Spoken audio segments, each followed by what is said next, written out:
Hello, hello, hello. Good morning. Ayan, nagluto na naman ako. Ayan, pakaway-kaway pa ako dyan. Kasi magluluto na naman ako ng tanghalian. Ayan, naglagay muna ako ng mantika. And then, nilagay ko lang ang sibuyas dyan. Ang lulutuin ko po diyan ay puso. Yan, ginulay na puso. Akin muna yung nilabog sa tubig. Initan ko muna yan para mas madaling maluto ang puso. Yan, ang gagawin ko dyan is gagataan ko po yan. Yan, nilagay ko na po dyan yung gata. Makikita nyo po diyan.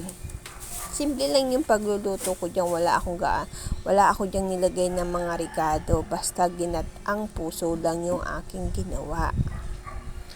Yan, pinalakulo-kuloan ko muna iyan saglit.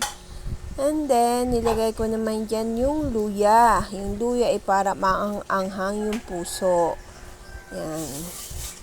Kasi yung luya ay nagpapasarap din yan. Kasi nagpapaanghang. And then, nilagyan ko lang yan ng asin. Yan, makikita nyo dyan.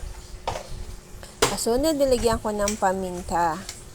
Yan, paminta magpapaanghang din dyan sa puso. And then, magpapasarap din yan. Kasi masarap may maanghang-anghang pag niluluto. Ang isang pagkain, lalo na paggata, mas masarap yung maanghang. Yan. Kasi nagpapagana yung kumain. Yan, tinakluban ko na.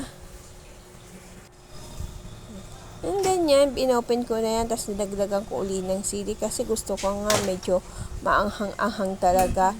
Kasi yan ang gusto ng asawa ko, yung mismo maanghang-anghang. Kaya malimit naglalagay ako ng sili.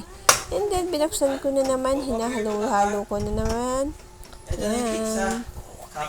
And then, pagkatapos niyang maluto, yan, kumain na ako. Meron nga pala dyan akong piniritong isda dyan, na bangus. Lagyan ko naman ng bawang niya, binabad ko. And then, kumain na ako dyan. Wala pa kasi dyan yung asawa ko. May trabaho pa dyan. Salamat sa panonood.